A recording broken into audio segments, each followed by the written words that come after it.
old were you when you joined the police? You weren't allowed to apply until you were 18. So as soon as I was 18 and I was in sixth form at school doing my A-levels, I applied to join the police. Went through the interview, medical, fitness test, everything that you had to do then.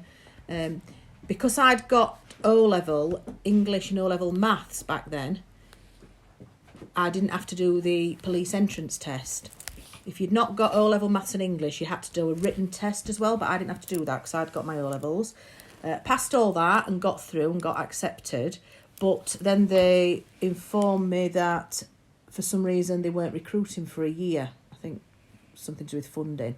So although I got accepted when I was 18, I didn't actually start working and go to training school until I was 19. What made you want to join the police? Oh, God. I think, probably looking back now, it was from simply watching dramas on TV. I mean, bear in mind, I joined in 1990, so late 80s, mid-80s. Well, we only had 3 channels anyway, 4 channels then.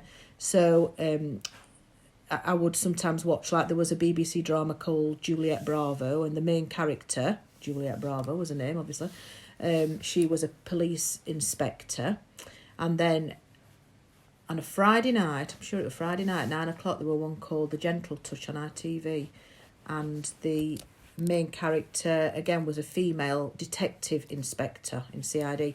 And when you watch them back then, it was unheard of for a female, really, to rise to those ranks, or very unusual.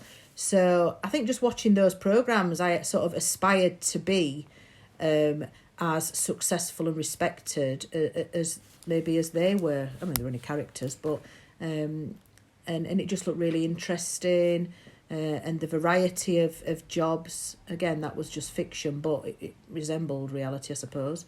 And just the assortment of tasks you would be up against, and variety of the job, really. What was it like being a female in the police 30 years ago?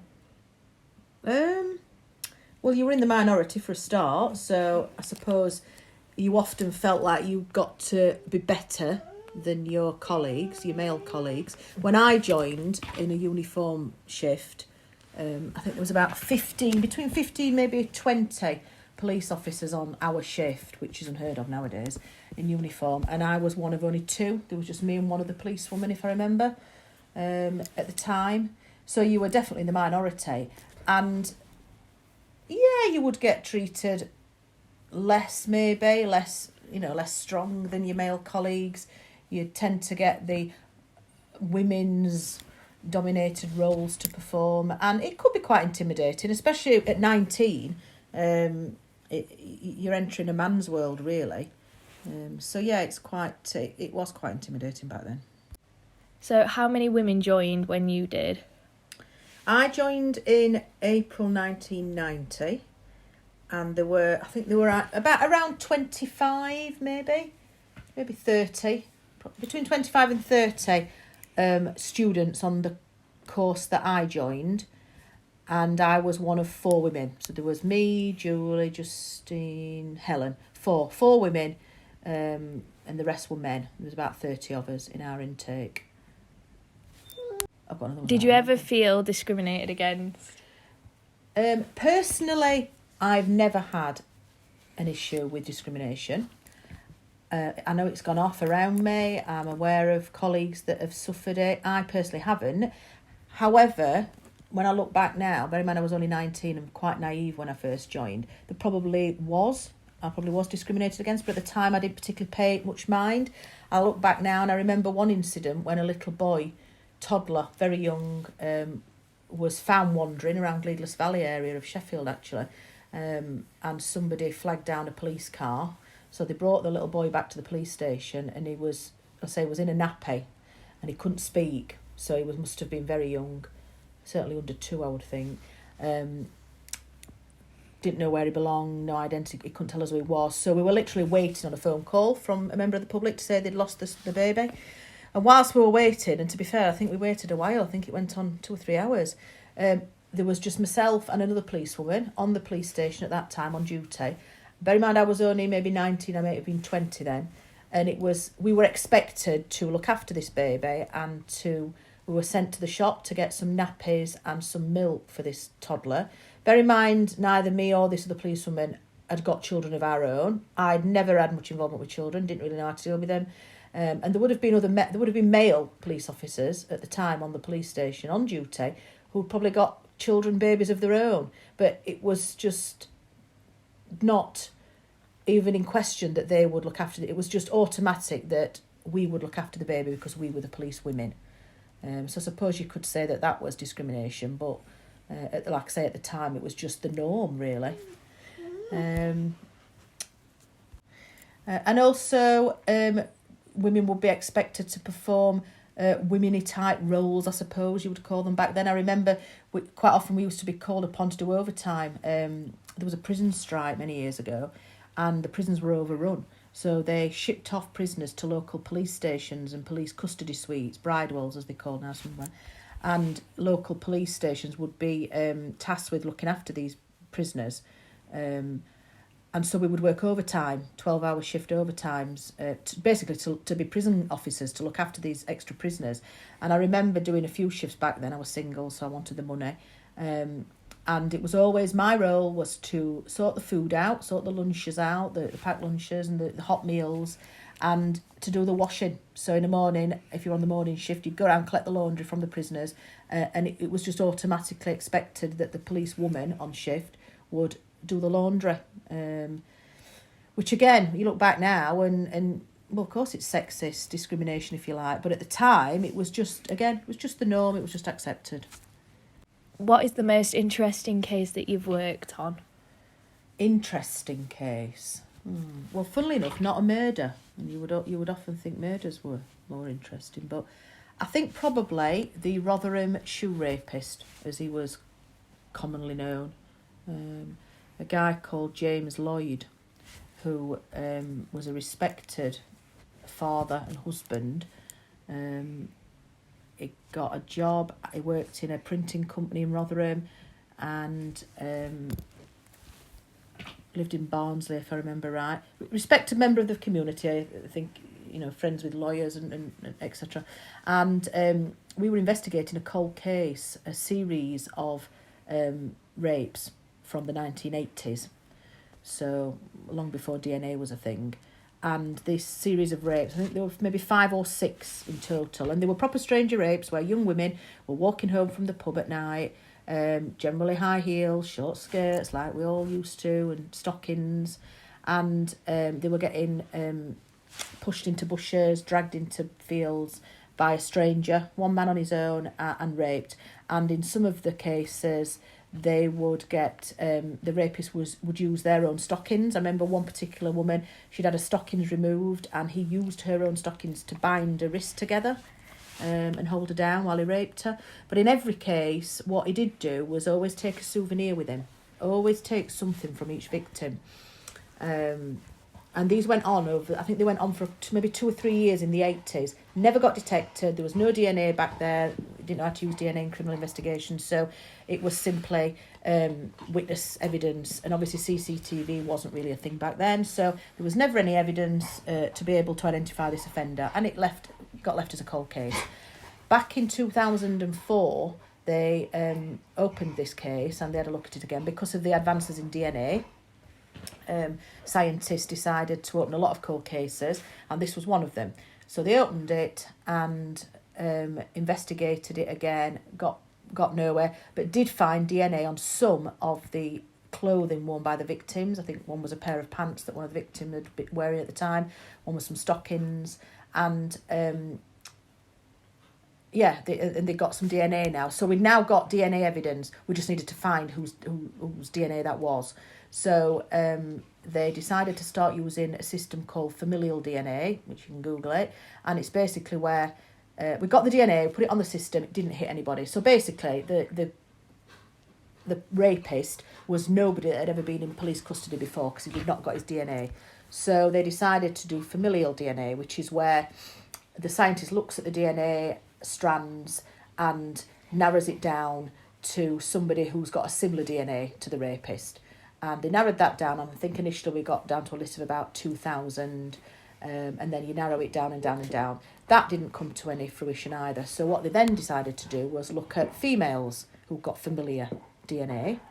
Did that, and they hit on a woman in Rotherham who they went to see, and she turned out to be the sister of James Lloyd, which is why her DNA was similar to the rapist DNA.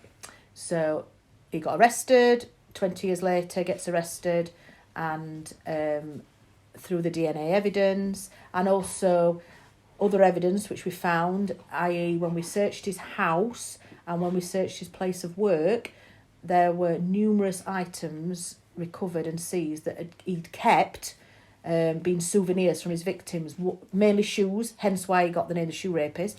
He often used to steal one of or the pair of shoes from the victim, and bizarrely he'd kept a lot of these shoes and he'd hidden them away in boxes under the floorboards of where he worked.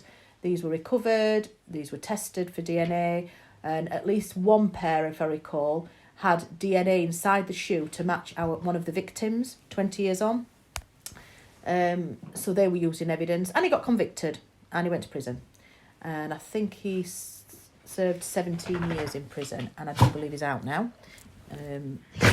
So that was an interesting job because I performed the role at that time as the exhibits officer. So it was my job to log all exhibits recovered during the course of that investigation. So like all the shoes, anything they recovered from his house, it was bagged up, labelled. I would police all that, log it all, sit with the scientists and decide what items were worthy of sending away for further forensic examination, and also trying to get DNA off certain things. So that were really interesting, really, really interesting.